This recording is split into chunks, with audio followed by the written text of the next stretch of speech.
നമസ്കാരം. Raf talk ഫുട്ബോളിലേക്ക് അവർക്കും സ്വാഗതം. കോപ്പ അമേരിക്കയ്ക്ക് മുന്നോടിയായി വരുന്ന മാർച്ച് മാസത്തിലെ ഇന്റർനാഷണൽ ബ്രേക്കിന്റെ സമയത്ത് ബ്രസീൽ കളിക്കുന്നത് ഇംഗ്ലണ്ടിനെതിരെയും സ്പെയിനെതിരെയുമാണ്. അർജന്റീനയുടെ എതിരാളികൾ പക്ഷേ ഇതുവരെ ഫിക്സ് ആയിട്ടില്ല. ഇപ്പോ ഒരു സൂചന പുറത്തേക്ക് വരുന്നു. TYC സ്പോർട്സിന്റെ ജേർണലിസ്റ്റ് ഗാസ് നെഡൂല് റിപ്പോർട്ട് ചെയ്യുന്നതനുസരിച്ച് അർജന്റീന മാർച്ച് മാസത്തിൽ ഒരു ഏഷ്യൻ ടീമിനെതിരെ കളിക്കുന്നു.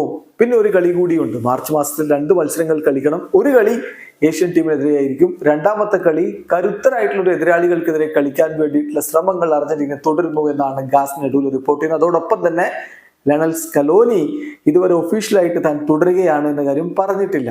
ബ്രസീലിനെതിരെയുള്ള കളിക്ക് ശേഷം നവംബറിൽ അദ്ദേഹം പറഞ്ഞത് വിരമിക്കലിന്റെ സൂചന പോലെയുള്ള ചില വാക്കുകളാണ്. അതിനുശേഷം ടാപ്പിയയെ കോപ്പ അമേരിക്ക നറുക്കെടുപ്പിൽ വെച്ച് കണ്ടിരുന്നെങ്കിലും ഇൻഫോർമലായിട്ട് സംസാരിച്ചു. പക്ഷെ ഫോർമലായിട്ട് ഇതുവരെ അവർ മീറ്റ് ചെയ്തിട്ടില്ല.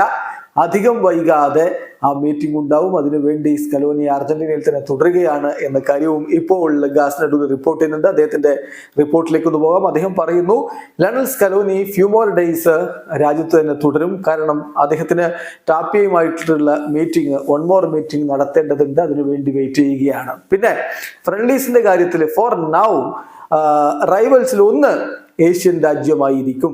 അതേസമയം രണ്ടാമത്തെ മത്സരത്തിന് കൂടുതൽ സ്ട്രോങ്ങർ ആയിട്ടുള്ള എതിരാളികളെയാണ് ഇപ്പോൾ അർജന്റീന തിരയുന്നത് എന്നുകൂടി ഗാസ് നെഡൂല് റിപ്പോർട്ട് ചെയ്യുന്നുണ്ട്. എന്തായാലും അധികം വൈകാതെ തന്നെ മാർച്ച് മാസത്തിലെ അർജന്റീനയുടെ എതിരാളികളുടെ കാര്യത്തിൽ ഒരു ഫൈനൽ തീരുമാനം വരും. വീഡിയോ അവസാനിക്കുന്നു. ഫുട്ബോൾ ലോകത്തെ കൂടുതൽ വിശേഷങ്ങളുമായി റാഫ് ടോക്സ് വീണ്ടും എത്താം.